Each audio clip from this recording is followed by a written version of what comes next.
Hello guys, it's me Robyn. Welcome back to Cats Out the Bag, where I'm gonna be helping you guys level up your life with me basically, and I'm really excited for this. So in today's episode, I'm actually going to be talking about how to motivate yourself. This will be a two-part episode, so there'll be one this week and one next week, and I'm just really excited to get into this. I have quite a lot to say about it, so as I said, it will be two episodes because it's going to be a long one otherwise. And yeah, if you're new here, then I did actually make a brief introduction video, which you should definitely watch, just to get to know a bit more about me and why I'm back doing this again, but differently. So yeah, it would mean the world if you're on YouTube, if you would subscribe, because I don't know, it's just having those people actually subscribe, it just makes it like worthwhile. It makes it seem so much more worthwhile and like you're actually doing something right, do you know what I mean? So if you would subscribe, that'd be amazing. And also if you're listening, if you could give a 5-star rating, that would be wonderful. But yeah, should we just get into today's episode, because otherwise I feel like it's going to be a long one. I don't want to make these too long. Like I don't know about you guys, but I prefer listening to podcasts or watching podcasts that are a bit shorter. I don't love the whole hour-long thing, so I'm going to try and keep that with my podcast as well, just because that's personally what I prefer. There will obviously be longer episodes when I'm talking about something and it just rambles on a bit, but for today's episode I'm splitting it in two, as I said, so look out for next week as well if you want to hear the rest of it. So I have 11 different things that I want to talk about. Obviously I'll do like 5 in this one and 6 in the next one, on how to motivate yourself for basically self-improvement. So obviously motivating yourself, I mean, it's a really difficult thing. It's something that people obviously really struggle with. Motivation, like actually getting out of bed and doing what you want to do with your day, it's a tricky thing. Some people have that mindset where they can just go, and some just don't. And there's obviously tips and tricks on how you can improve that, which I'll be talking to you about today. But obviously we do always lose motivation. By the way, I have notes over here. If you're watching on YouTube and you see me glancing to the side, that's because I'm looking at my notes. But we obviously all do lose motivation from time to time. That's something that you just deal with. I mean, personally, I've been like going to the gym my whole life pretty much, but I go through phases where I'm really motivated to do it and phases when it kind of fizzles out a bit because I'm just not as into it as I'd want to be. So it's definitely something that everyone faces, but I have some tips to help you get back on track towards your goal if you're feeling demotivated, or if you're a motivated person anyway and you just want to hear ways to motivate yourself even more, then this is the episode for you. So the first one is, I mean, some of these are pretty self-explanatory, by the way, and I'm just going to basically dive into them all and explain details of why I think these things will work.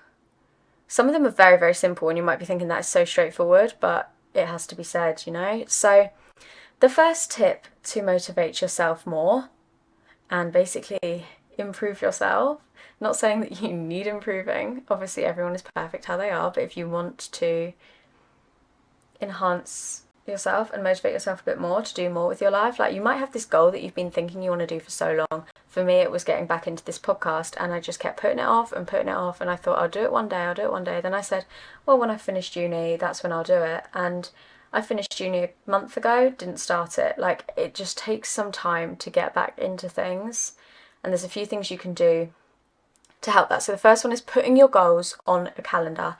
If you have a set end goal that you are working towards, you are so much more likely to actually work towards it. For example, this is how I work in my brain, this is just what I do to motivate myself. I will say to myself, right, by the end of 2023, I will have 20,000 subscribers on YouTube, and that is just what I say, and it goes around my head all day, every day, and that is just like, I know in my head that that is the goal that I'm working towards, and that motivates me. I don't know why, but numbers really motivate me.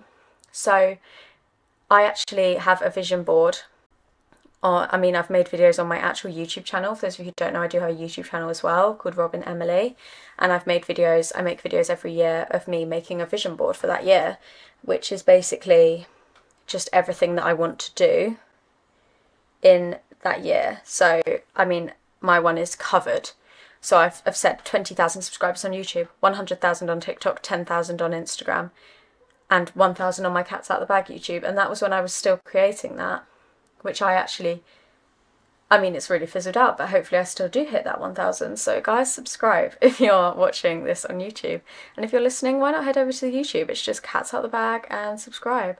And yeah, they are my goals. And then I say, like, I'm going to work with Lounge by the end of this year, which I have done. And like, I'm going to work with Boohoo. I'm going to go to Italy. Like, all these little things, if you set the goal and put it like in a place that you're going to see every single day, you know, you're going to find it so much easier. And I mean, an obvious one to, like, obviously put it in your calendar, an obvious one is, by the end of this year I'm going to do this.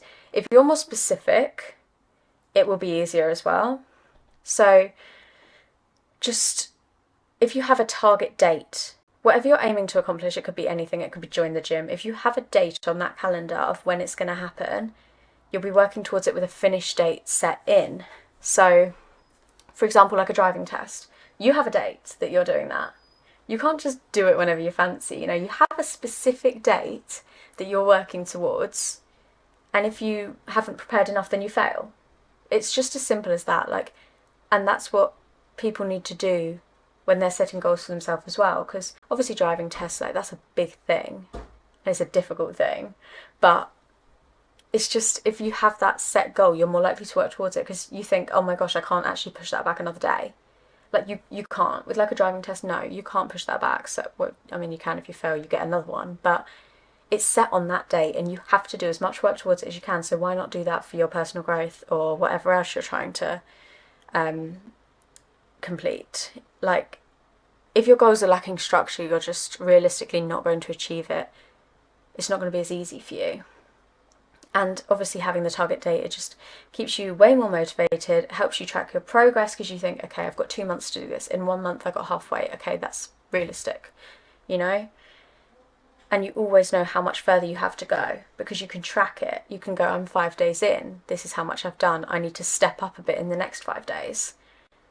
This should have a really big impact on your performance. I mean, no matter what it is. If you're aiming to learn a new skill, learn a language, whatever, but you have to be realistic with this time date. You don't want to throw it out too far. I mean, when I'm setting these, as I said, my vision boards that I make, that was not very realistic, because I said by the end of the year, I made that in January, so I had 12 months to achieve these goals. And yes, I've done it. Like, well, I might have done it. I'm quite close to getting to 20k, so realistically I should have aimed higher. But it's just difficult, you don't always know. But try not to aim too low, because then when you achieve it, you'll just be like, oh, I achieved that way before. Like, you know, if it's closer to the goal, the time you said that you'll finish it, you're more likely to be, like, more proud of yourself when you finish it, you know, because you know you've worked harder, depending on how hard the goal is. So, I mean, sometimes people set goals so far away and then forget about it. If you set it within half an hour, don't know what I'm saying. If you set it within 30 days, then you don't have long to work on that. So you know you have to step up and do it. But if you set a goal for 3 years, you've got all the time in the world, and you probably won't do anything for the first year and a half, you know? It does obviously depend what it is, but the longer away the goal, the more likely you are to procrastinate and then quit. So that's personally my opinion with that. I just think setting a goal, putting it on your calendar, is so much more effective. So that is the first tip to make yourself more motivated. Obviously, what I said, this is going to be a long video, so let's get into the next one. So my second one is make working towards your goal a habit, right? It takes 2 months to form a habit. So you have to do this every single day, whether it's little every single day. You want little and often. Little and often is so much more effective than doing something huge and then just stopping for a week. You know, so again, for the example, I'm going to use the gym. I've been going to the gym consistently for 2 months now. It's just in my daily routine. It's the first thing I do when I wake up in the morning, then I come back and I do all my filming, my work and everything like that for the day. And because it's in my routine and I've been doing it for 2 months, it's not something I even think twice about. So I just get up and I know I have to do it, you know? I go to the gym 6 days a week. I take one rest day and that's a Sunday, and that's our family day anyway. So I find it so much easier now than I did at the start. At the start I was thinking, oh yeah, I'll go 3 times this week. I went 5 times last week. Oh, I'll go 7 times this week. No, set that goal, do it, make it a habit. I go Monday, Tuesday, Wednesday, Thursday, Friday, Saturday. I take Sunday off. That's what I do.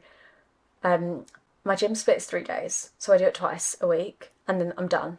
You know, it is so much easier. So my leg days are always the same day because I have that split, and because I know exactly what I'm doing when I wake up in the morning, it's so much easier. Like, it's just automatic when it's a goal. Like when you've set it as a habit, like I know you can't just choose to do that, but after 2 months, I mean, sometimes it takes longer for some people and less time for other people, but once you've got that in your head, that is what you're doing every single day, you'll do it every day, you know? So there are different ways to turn your behaviour into a habit, and this would be by adding a trigger, like working off a trigger. So something you do every day anyway, like getting dressed, brushing your teeth, brushing your hair, putting makeup on, I don't know, having your breakfast. Whatever you do every single day, if you then add this thing that you want to start doing to that habit, then you will do that every day, because you know when you brush your teeth, that's when you do this. So say you want to do 30 sit-ups every day. You will say to yourself, right, when I brush my teeth at night, I do my 30 sit-ups. And then you know that that's when you do that, and you won't forget it because you can't. It's linked to another thing that you do every single day. And I don't know, if you don't brush your teeth every day, maybe you should. But say like other things you do every single day, like when you have dinner, okay, when I have dinner, that's when I'm going to do this. Like, so for example, for me, it's just as soon as I wake up in the morning, I put my gym clothes on. That's what I do. Rather than getting dressed for the day, I get dressed into my gym clothes, and then I know I'm going to the gym. I can't then wuss out. I'm dressed for the gym, you know? There's no need to then, because if you put comfy clothes on and then you go sit on the sofa and watch, I don't know, catch up on Love Island or whatever you're doing, then you're sat on the sofa and you're like, oh, I'm in comfy clothes, like I could just stay here all day. No, that's why you put your gym clothes on. I was freezing cold this morning. I still put on my gym shorts and my little gym bralette, sat on the sofa, and I was like, I'm so cold, can't relax properly because I know that I've got to get to the gym. And I don't know, I just find that works for me. I mean, whether it's something else like, I don't know, say your ear is infected, or like you've got an infected earring, then you know you've got to clean that every time you brush your teeth in the evening, and it's just linked to it. You will never forget it. So for example, I have with my gym, every time I go to the gym, I'd have a protein shake, and it's just a habit. I take my protein with me to the gym. I have it straight after the gym. That is my habit, and I've made it a habit because I do it every single time I go to the gym. So yeah, I mean, I feel like it just makes sense like that. I don't know about you guys, but I don't know, it works for me. So it's stuff like, I don't know, say you have a morning cup of tea every morning. When you make your cup of tea, that's when you do your maths homework. When you brush your teeth, that's, yeah, when you put your workout clothes on. But yeah, so like say when you have your breakfast, while you're having your breakfast, you practice your times tables. I don't know what your goal is. It could be anything, but just start small with it. Don't do too much at once, because again, you'll overload yourself and you'll stop doing it and probably quit. So if you say, every time I brush my teeth, I'm going to do 5 minutes exercise. 5 minutes, that's enough for trying to build the habit, that's enough. And then you can build it up once you've got that habit, but don't overload yourself because you won't do it. Like if you say, oh, when I wake up, I'm going to put my workout clothes on and then do an hour cycling on the treadmill. No, you'll dread it every single day. You'll start to hate that, and your mindset will just be like, nah, I'm not doing that. So honestly, the smaller you start, the easier it's going to be. Because I go to the gym 6 times a week, I go for an hour maximum, pretty much. Maybe an hour 10. All my sessions are about an hour, exactly an hour to be honest. So I know that is all I do. I don't push myself further than that. And if I do, I'll just start to hate the gym. If I had to go every day for 2 hours, yeah, I'd progress further, but I'd probably end up burning out and quitting. So I don't know, it's just the way I look at it. So yeah, start small, but try turn these goals into habits, and it will become just part of your daily life routine. So The next one I have here is planning for imperfection, because not everything is going to go your way.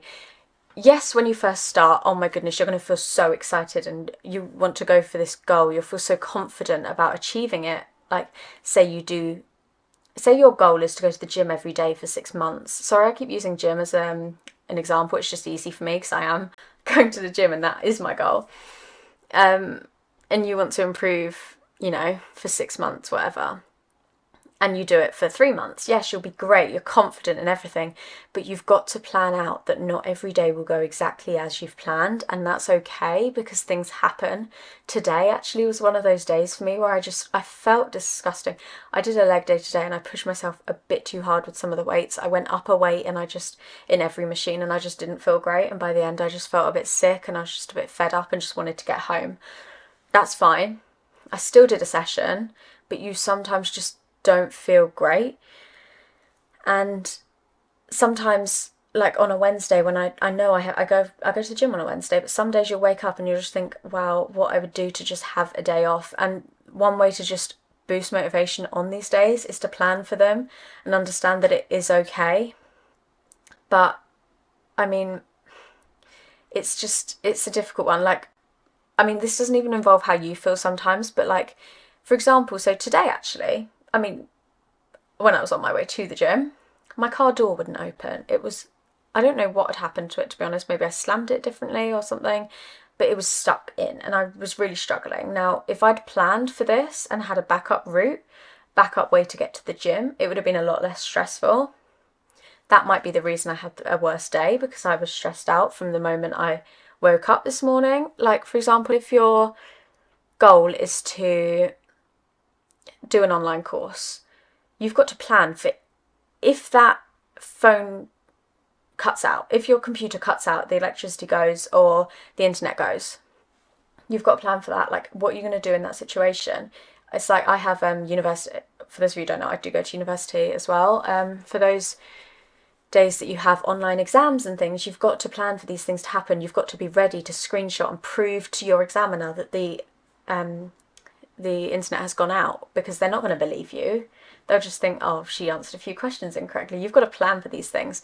I don't know, you could get a phone call in the middle of a class, you plan for it. Simple things like this. Put your phone on silent. There you go. Then obviously you've planned for it and it's not going to go off.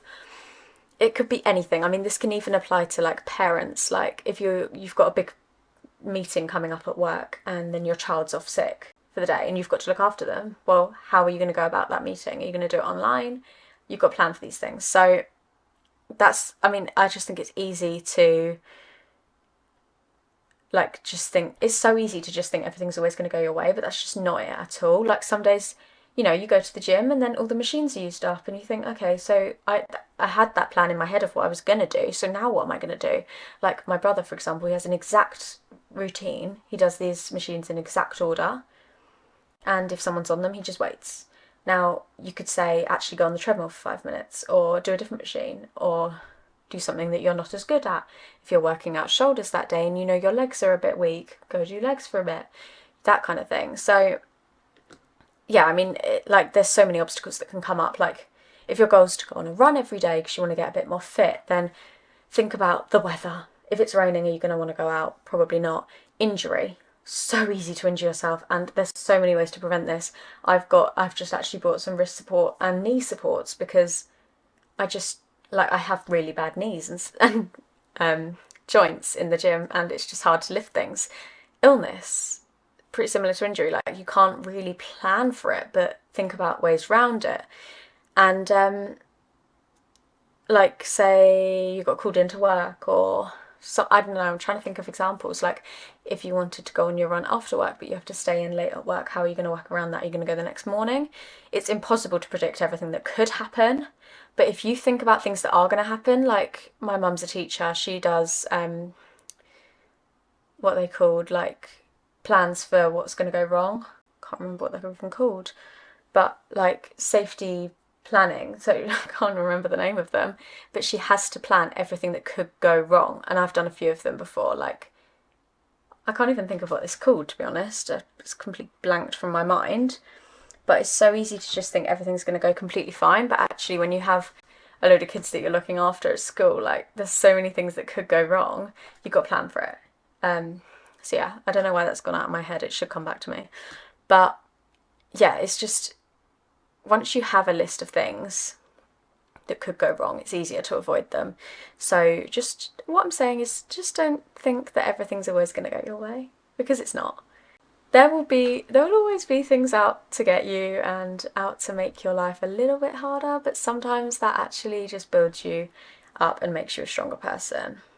So yeah, I mean, sometimes these obstacles are too big and you just have to miss out on your goal for that day, and that's fine. You are allowed to do that.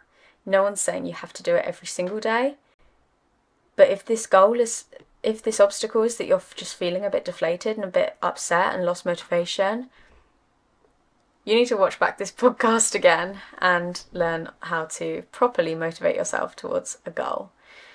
So that was obviously the third way to make yourself more motivated. I don't know how much longer I'm going to have to do this. Apparently, I talk a lot. I might even do this in 3 episodes, guys, because I feel like it's just easier for me personally, and I think you guys might actually prefer that, the shorter videos. So I will do one more, and then I'm going to end this one here and talk about them in other parts as well, because I didn't realise quite how much I actually had to say about all this, but apparently a lot. So the fourth and final way to make yourself feel more motivated in this episode is to set small goals to build momentum. Obviously, this is something I have kind of spoken about before. There's a famous quote, right? I'm going to have to read it straight off of my computer because there's no way I'm going to remember it. If you want to change your world, right, I've already messed up. If you want to change the world, start off by making your bed. If you make your bed every morning, you will have accomplished the first task of the day. It will give you a small sense of pride, and it will encourage you to do another task and another and another. Building momentum. So, for example, I don't know about you guys, but if someone smiles at me in the street, opens the door for me, gives me a compliment, I want to give someone else a compliment in that moment. I want to go out there and be nicer to someone else. I want to open the door for someone. And then that kind of travels down. It's kind of like, butterfly effect. It helps other people want to do the same things. So I just think that's actually such a lovely quote, because yeah, making your bed, like, that's such a tiny thing, but it sets you up for the day. It sets you up right. And small successes just can build such a momentum for long-term success, especially when you're just first starting out. So, I don't know, small successes. I'm going to link back to YouTube again. I always celebrate my successes, always, no matter how small they might seem to other people. To me, if that's the biggest thing I've ever accomplished, I want to celebrate that. So, for example, I've celebrated 10 subscribers. When I first hit 10 subscribers on the first day I started YouTube, that was a big deal to me. 10 people wanting to watch my content. 100, 500, 1,000 people. 1,000 people, that's the time that you can start actually earning money from your content. That's such a small thing to other big YouTubers, but to me that meant the entire world to me, and because I celebrated that, it just made me want to do more. If you celebrate every tiny little success, you're going to feel so much more motivated to do more. I don't know, if you actually recognise these successes, like, I can tell you exactly how many subscribers I have because that's just me. I know exactly, because then I build this momentum to want to do more. Sorry, my camera just cut off. But it's so easy to miss out on these huge milestones sometimes because they don't feel huge to other people, but I spread them all over my social media. I recently just hit 15,000 subscribers. I put that everywhere because that was such a big deal to me, and to some of the people watching and seeing that I've just posted that, they're probably thinking that's kind of nothing, but to me that was such a huge thing, and it makes me want to do more because I've celebrated it. I know that wasn't quite the point I was making about setting small goals, but it's just an example. Whatever your goal is, break it down. Like, my goal is obviously to hit like 1 million subscribers, but my short-term goal, I just say to myself, like, every time I hit a milestone, I set it as like, I'll say, right, I want another 2,500 in the next month. Like, that's what I'll say. I'll set it smaller so it's actually realistic, because otherwise there's no way you're gonna hit it. Like, I can't just say, oh yeah, I want 1 million subscribers. Like, obviously everyone does, but setting it into smaller chunks makes it seem so much more, like, I don't know, it just makes it seem easier, you know? It just makes it seem so realistic. So getting a new job, that is a really big goal. Smaller goals could be working on your CV, looking for jobs, quitting your current job, earning more certificates, doing some online courses, attending events about this, researching into the job, researching the career, seeing what qualifications you have that relate to the job, and preparing for interviews. Smaller chunks that lead up to this new job. If you just go into that interview room and you're like, hi, like, I'd love this new job, please, thanks, and then they say, oh yeah, so what do you know about our company? And you're like, oh, nothing. Like, they're not going to be impressed, you know? You've got to build it up slowly. So if you set new goals every single week or every month or year, depending on how you want to do it, I'd probably recommend every month. Like, that's personally what I do. I track all my like progress monthly, and then you like start to associate these times with new beginnings and new goals. So every month on the first of the month, I track my TikTok following, my Instagram following, my YouTube following. Sometimes that's really demotivating because like TikTok actually lost followers this month, because that's just how it works. With TikTok, you kind of just go viral, gain loads of followers, and then they start to unfollow you when they see that your content's changed or something. YouTube is the only one that's consistently grown my whole life, probably because I put the most effort into it. That is my baby. I adore YouTube. And just sometimes you know, at the end of the month, you're like, oh, that month wasn't great, but this is a new month. You know, this is a new month. We'll forget about last month. This is a new one. We'll work towards this goal. And you can just kind of reassociate it with positive things rather than thinking everything's a bit negative. So, I mean, personally, I find that that's actually, it just makes so much sense to me anyway. Setting smaller goals first. Like, for example, if you want to grow on YouTube, I don't know if any of you guys do, but I don't know if that's something you guys want. Maybe I'll make a video on that, because obviously cat's out of the bag, secret's out. Maybe that's something I'll do. But if you want to grow on YouTube, you don't just grow, you know? You can't just like make a channel and just suddenly have 1 million subscribers. I've been working on my YouTube for 3 years. That doesn't come overnight. You've got to set so many small little goals. So for the first week I started YouTube, the first thing was just make that video. I filmed it on an iPhone 5S. That video, that first ever video, 5SE, whatever phone that is. Guys, if you go back and watch my first ever video, the quality's awful, but who cares? I got that video out there. I got recognised. I was on YouTube, and YouTube knew I was there, so they could then push out my videos. Then I made another one. Then I said to myself, okay, I'm going to post 7 videos a week, every single day of the week. And that's what I did for the first probably year, because it was in lockdown, and I had nothing better to do with my time.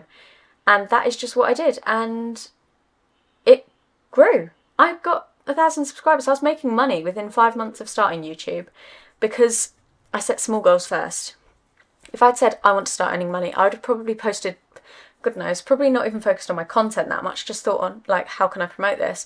Which is good, but obviously you want to focus on little things first. So, I don't know, if you do it weekly, monthly, yearly, whatever, but weekly, I mean, I guess people do. Like, I find that my gym is the busiest on Mondays because people have said to themselves, it's a new week, let's go. Which is good. But yeah, obviously, you know, it works differently for everyone. But that is personally 4 of the ways that I find that motivate myself, basically. So obviously that's all I'm going to be doing in today's video. I will obviously come back and, today's podcast. God, I'm too used to YouTube. I don't really know what to call this yet. Like, it feels so weird to me because obviously for like since January I haven't really filmed podcasts. I haven't filmed a podcast properly since December when I was in my uni room, which is so weird. But anyway, guys, that was the first 4 tips. Just a recap: put your goals on the calendar, make working towards your goal a habit, plan for imperfection, and set small goals to build momentum. They are the first 4 ways to motivate yourself. I have another, quite a few to be honest, that I'm going to be talking to you about. Another 7, I'd say. yes, another 7 ways to motivate yourself that I will be filming in the next couple of videos. So keep your eyes out if you guys want to see how to motivate yourself and be a better version of yourself. So that is actually the end of the, I say first episode, like is this the first episode of season 2, I guess? Or was the first episode my intro? Maybe this is episode 2. I'm going to say this is episode 2. Okay, so, oh, I don't know actually. No, this is episode 1. Intro didn't count, does it? So thank you guys for watching the first episode of season 2 of Cats Out the Bag. If you've enjoyed it, you guys know what to do. If you're listening, give it a 5-star rating. If you're watching, give it a subscribe and a comment and a like. Kind of lost my thoughts there. And let me know any topics that you do want me to talk about in future podcast episodes. So that is the end of the first one. Thank you for watching or listening, and I'll see you guys next Wednesday.